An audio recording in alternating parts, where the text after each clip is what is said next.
se retrouve aujourd'hui pour une nouvelle vidéo et il s'agit du bilan du mois de juin qui est largement mieux que le mois de mai, clairement, car j'ai 2, 4, 6, 7 livres à vous présenter.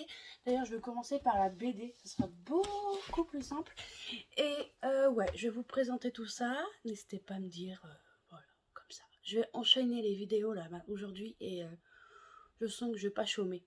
Voilà, si vous entendez des bruits, c'est que ma fenêtre est ouverte et c'est les vacances scolaires, donc les enfants des voisins jouent dehors. Voilà, j'ai plus mon petit calme de la campagne.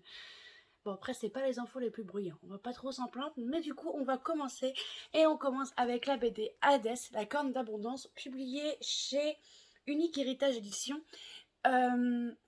C'était pas prévu que je l'achète. C'est un groupe d'auteurs. Du coup, dedans, vous avez Castagna, Webster, Calangeli et Del Homodarmi. Je sais pas si vraiment ça se dit comme ça. Il n'y a pas... Non, il n'y a pas écrit... Alors déjà, le plus gros avantage de cette BD, c'est que les dessins sont basés sur le Disney. Clairement. Là, je vais pas vous montrer, ça spoil. Mais là, par exemple, vous avez le côté où il y a Hadès. Donc Hadès est vraiment dessiné comme dans le Disney, vous le voyez bien. Et de l'autre côté, vous avez tous les dieux avec Aphrodite, Zeus, Athéna qui est là. Vraiment, c'est vraiment, ils ont gardé les traits des personnages du Disney en soi. Gros point positif aussi de cette BD, c'est qu'au début, vous avez une sorte de glossaire avec les personnages et tout le lexique, comme ce que c'est le Styx, qu'est-ce que c'est le fil de la vie, hop, le fil de la vie qui est là, voilà, donc là c'est très bien. Je sais pas à partir de quel âge c'est, mais bon, moi je dirais à partir de 12-13 ans, c'est très bien. Du coup, ici, on va suivre Hadès, vous allez me dire. Ah non. Pardon, j'ai cru qu'il y avait un problème. Du coup, on va suivre Hadès, et comme vous le savez, Hadès n'est pas le dieu le plus aimé de l'Olympe.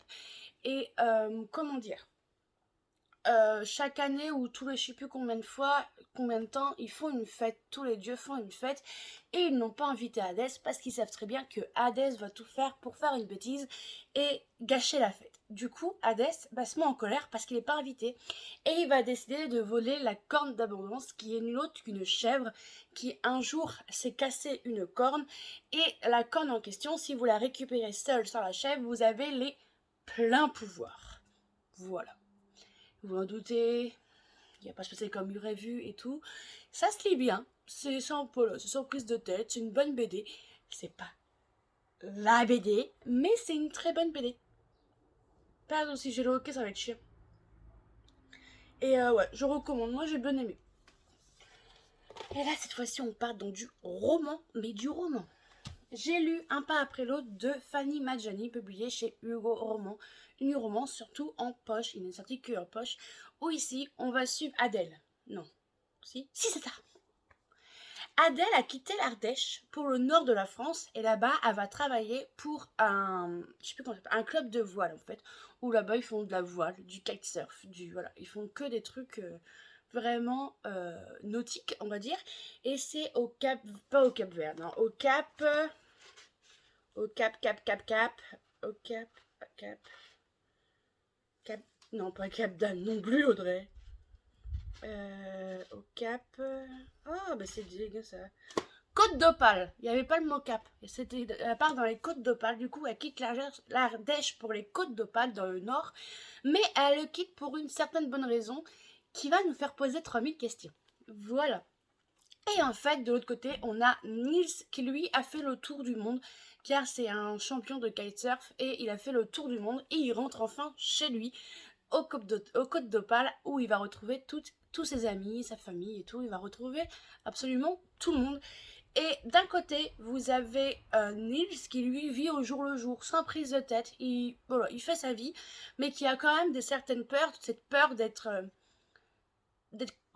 comment dire, d'être coincé avec un boulot, d'être coincé avec une famille, d'être coincé, de ne plus avoir cette liberté. Et de l'autre côté, on a Adèle, elle, qui rêve de liberté, qui rêve de se libérer de ses chaînes, voilà. Et du coup, ils vont se rencontrer, et en fait, le problème, c'est que Adèle, on sait qu'elle a un problème. Elle se mure dans le silence, on ne sait rien d'elle. on a des petits flashs comme ça, mais on se pose 3000 questions. Qui est cette personne? On ne sait pas si elle est vivante, si elle est morte, si on n'en sait rien. On le sait qu'à la fin, clairement. Et en fait, tout le monde sait que le passé, vous avez beau le fuir, il revient toujours au galop. Et c'était incroyable. Franchement, cette lecture est incroyable. Je recommande fortement. Même si les sujets sont assez durs, c'est une très bonne lecture à lire à la plage. Clairement, on est dans le monde du kitesurf, de la voile. C'est que des moments, il fait froid chez eux parce que c'est le nord. On n'est pas à Marseille, vous voyez. Mais franchement, c'est une très bonne lecture. Franchement, j'ai adoré, vraiment adoré cette lecture. C'est pas un coup de cœur, mais je sais que je suis passée par 3000 émotions et j'avais 3000 questions en mode mais qu'est-ce qui s'est passé dans la vie d'Adèle pour qu'elle en arrive à ce point-là, quoi. Et c'est incroyable. Voilà, je peux que vous dire ça. Si vous avez l'occasion de le lire, lisez-le parce que franchement, il est incroyable. La plume est incroyable aussi parce qu'elle arrive à nous tenir en haleine du début à la fin en nous faisant poser 3000 questions sur l'histoire d'Adèle. Et on se dit, au début, j'étais un peu mitigée parce que je me dis, la romance, faut pas qu'elle aille trop vite parce que du coup, elle a un passé, ça c'est clair, elle a un passé et moi j'avais peur. Mais en fait, ce qui se passe, c'est qu'entre les deux, le feeling, il passe tellement bien, c'est tellement fluide leur feeling, leur lien est tellement fluide et tout, que je trouve que ça passait tout seul et c'est ça qui faisait la magie de l'histoire, clairement. Du coup, je recommande. On part chez Emma Green avec If You Wanna Be My Lover. Désolée, mais en fait, si vous l'avez en tête, c'est gratuit parce que moi, durant toute ma lecture, je l'ai eu en tête et c'était pas possible. Voilà. Dans cette histoire, on va suivre les sœurs jumelles April et May Collins. April, elle a les veines remplies de Nesquik, les organes remplis de burgers. Elle est team chat, elle écrit des mangas érotiques et elle est assez casanière. Elle ne s'aime pas, franchement, elle n'est pas fan d'elle. Et de l'autre côté, on a May. Elle est tout l'inverse, tout l'inverse. Elle est team chien, elle a une grosse peluche qui a un malamute. Alors, c'est ce qu'ils savent pas, c'est une sorte de gros husky, bien une grosse peluche qui s'appelle Botox. D'ailleurs, les chats de April s'appellent September, October, November, tout ça parce qu'elle a donné le mois où elle les a eus. Donc ouais, j'aurais dû y penser aussi. Pour moi, ça aurait été juillet, c'est pas ouf. Bon, bref. Et du coup, de l'autre côté, on a May qui est végane, qui prend soin d'elle, qui est fan de yoga, qui vraiment, elle boit du thé, pas de café. Elle a vraiment une vie saine, mais pas un esprit sain, car May va débarquer chez sa sœur April en lui disant « Ma sœur, je suis sur le point de faire un burn-out. Est-ce que tu pourrais prendre ma place ?» Du coup, April et May vont échanger leur place. Et April va se retrouver à la place de May, sachant que May est en colocation avec Tybalt Emerson, qui est nul autre son patron, son ami, mais nul autre aussi que son faux petit ami, parce qu'ils ont créé un compte Instagram où ils sont passés pour un faux couple pour avoir la paix des deux côtés des parents. Et voilà. Et du coup, après, il va devoir prendre toute la place. Mais vous vous doutez bien que ça va pas se passer comme prévu. Alors. Emma Green et moi, je n'ai jamais eu de coup de cœur. J'ai lu Il fallait pas faut pas me chercher. Non. Faut pas me chercher. Fallait pas me chercher, un truc dans le genre. J'ai aimé, mais voilà. J'ai lu The Box Next Room. J'ai aimé, mais voilà. Du coup, celui-là, pour le moment, est mon préféré, car j'ai eu des barres de rire, bien sûr. Le problème, pour moi, c'est que c'est hyper prévisible. C'est le genre de romance que vous lisez sans prise de tête, mais c'est très prévisible. Il y a un moment, je me suis dit, stop, là, ça va trop dans le cliché, parce que je déteste quand ça se termine comme ça, mais je peux pas vous en dire, parce que j'ai pas envie de vous spoiler. J'ai trouvé le début un peu long quand même, parce que ok, on a compris, elles échangent leur place, et on sait que, moi je l'avais ressenti dès le début, qu'il y a un truc qui clochait, et en fait, c'était le cas, et du coup j'ai trouvé le début assez long, mais autrement, ouais, j'ai quand même passé un très bon moment de lecture, c'est drôle, c'est vraiment sans prise de tête, il y a quand même des sujets forts comme le harcèlement au travail, le harcèlement scolaire, mais c'est pas dérangeant en soi parce que c'est un véritable sujet sur les failles des jumelles en fait, et c'était incroyable. Honnêtement, c'était une bonne lecture, un très bon moment, mais c'était pas la lecture de l'année quoi. C'était vraiment une lecture que vous lisez quand vous savez pas quoi lire, vous lisez ça, vous le lisez sans prise de tête, et j'avoue que mon problème avec surtout ces formats là de chez Addictive, c'est que le roman fait 500 pages. Ça, c'est pas le problème. Mais vu le format, en fait, il est tellement gros que quand je lisais, ben, j'avais pas l'impression d'avancer, en fait. Et je déteste cette sensation de lire 100 pages. Et en fait, 100 pages... Attends, je vais vous montrer. 100 pages... Attendez, ça fait ça, quoi. Alors que sur certains livres, 100 pages, ça fait... Et du coup, le problème de ces formats-là, je trouve que ça... J'ai pas l'impression d'avancer et ça m'agace d'une force.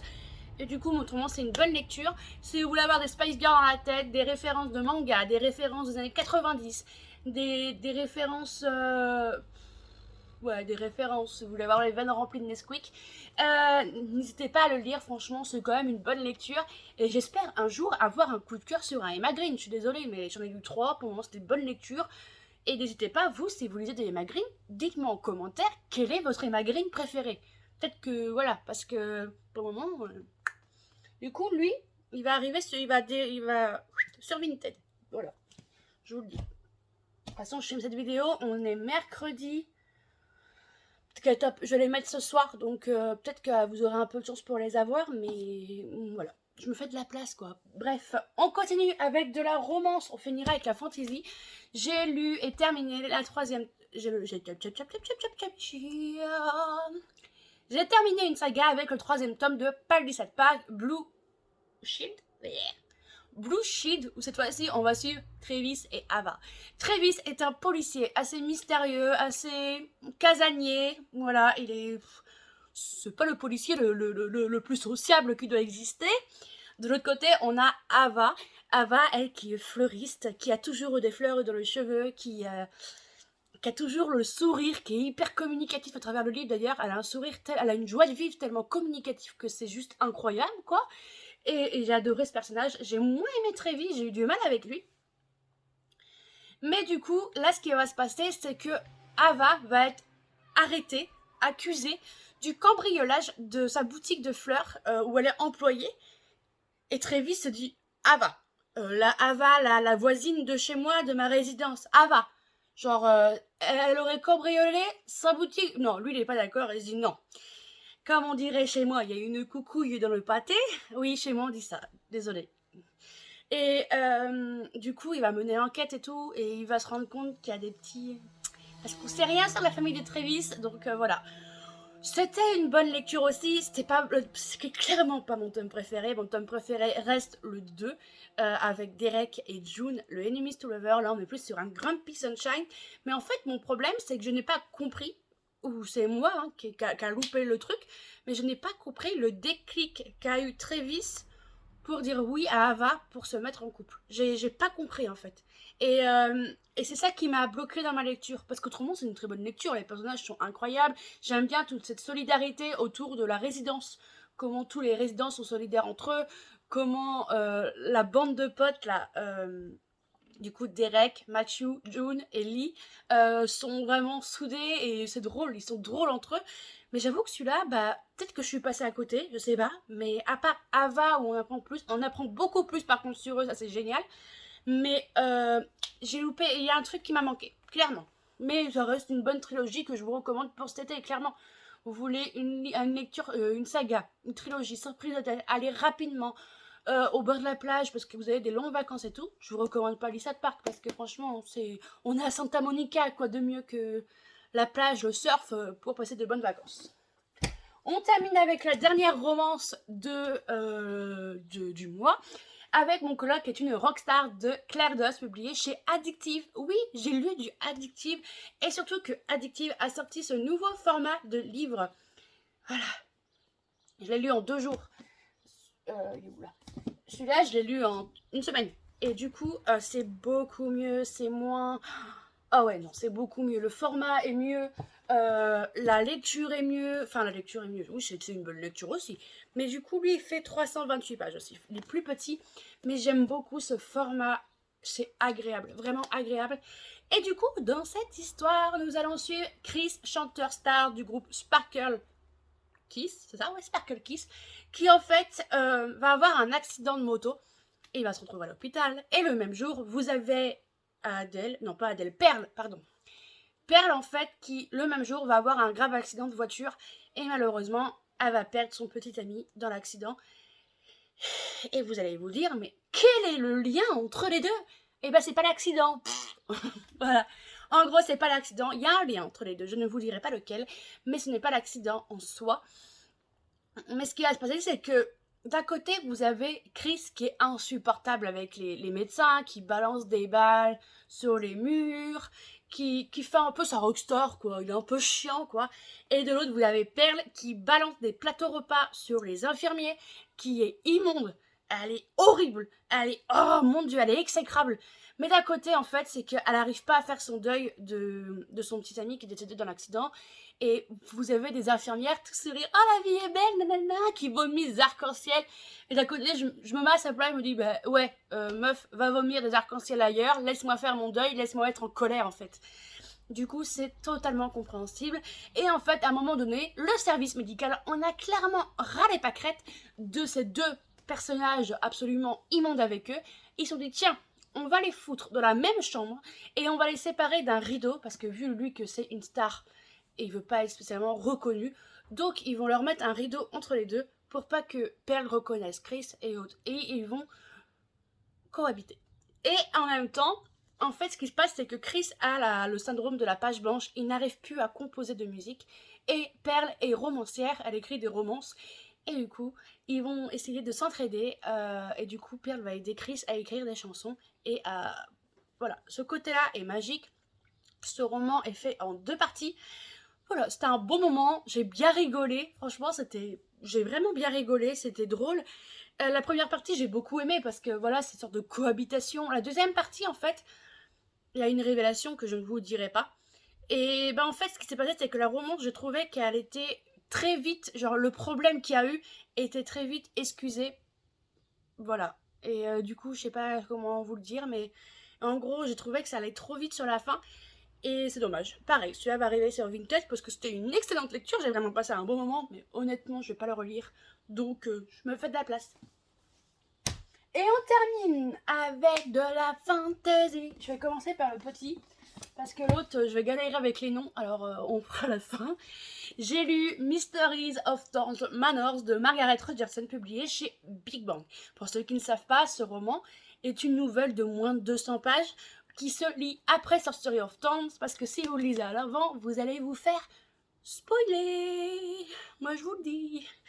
Et en fait, ce qui se passe après ce qui s'est passé à la fin de Sorcery of Thorns, Elisabeth et Nathaniel se retrouvent dans le manoir Thorn, et le problème qu'il y a, c'est que le manoir a décidé d'être caractériel, et c'est de dire personne ne sort. Ils sont clairement confinés dans le manoir leur fait des trouilles pas possible, tellement que Elisabeth se ramène avec tueuse de démons en pyjama. Pour ceux qui ne savent pas qui est tueuse de démons, c'est une épée.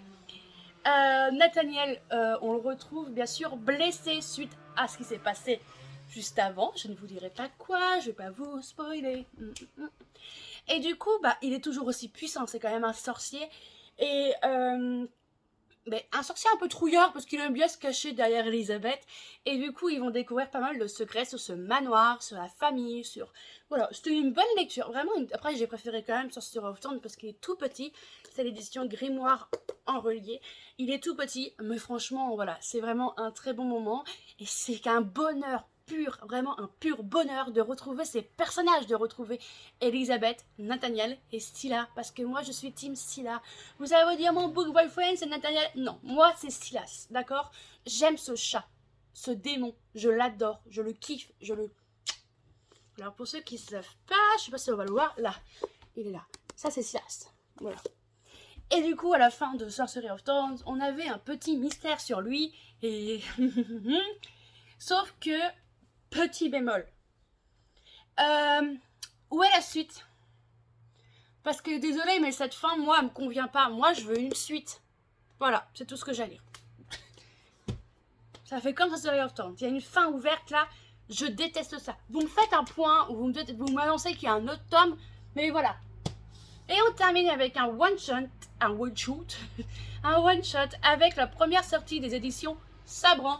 Il s'agit de Cœur de sorcière de Guenièvre Gornichek, publié du coup chez Sabran, qui est très beau, en relié, toc toc, comme d'habitude. Si on peut vendre un rein, on le fait. Ici, on est dans un univers où Angrboda, A-N-G-R-B-O-D-A, donc Angrboda, est une sorcière qui a été poursuivie par Odin parce qu'elle a des secrets que lui voulait savoir. Et ce qui se passe, c'est que monsieur, il l'a brûlé 3 fois, il lui a arraché le cœur. Voilà. Du coup, elle se retrouve dans la forêt de je ne sais plus où, parce que bien sûr, on est dans la mythologie nordique, donc ils ont des noms, mais à coucher dehors, et j'arrive pas à les prononcer.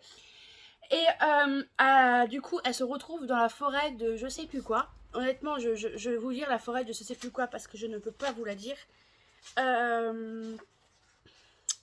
De l'X pur, peut-être un truc dans le genre. Mais voilà, franchement, je vais pas dire de bêtises. Donc, dans la forêt, jusqu'au jour où Loki, oui, Loki, va débarquer et redonner le cœur à Angrboda. Et bien sûr, une romance va naître entre eux. On connaît tous Loki, c'est pas la personne la plus fiable du monde.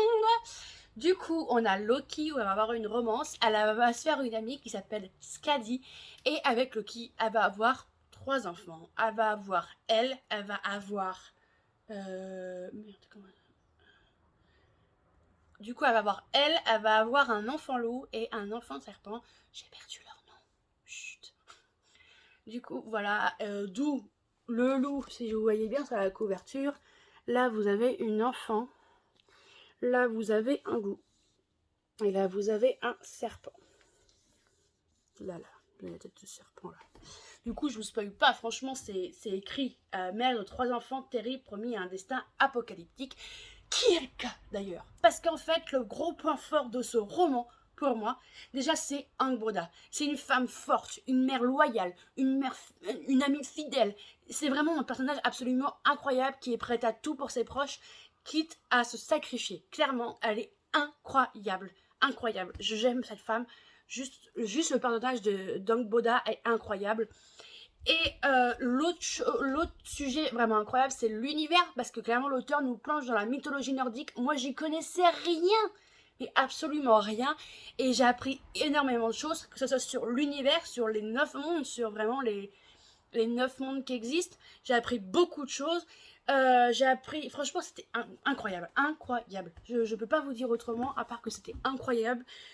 Et le truc super fort, c'est que depuis le début, depuis un bon moment, on sait ce qui va se passer. On le sait.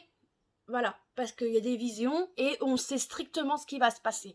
Mais au moment, à la fin, où ce qui se passe, quand ça se passe, ben on verse notre larme parce que pendant tout le long, même si on savait ce qui allait se passer, ben on s'est attaché aux personnages. Clairement, moi je me suis attachée à eux. Alors quand la scène finale arrive, je me suis en mode « Oh mon Dieu.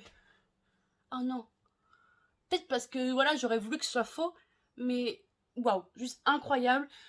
Attention, pour ceux qui veulent le lire, ce roman n'a pas de chapitre. Il est divisé en 3 parties et il n'y a pas du tout, mais pas du tout de chapitre.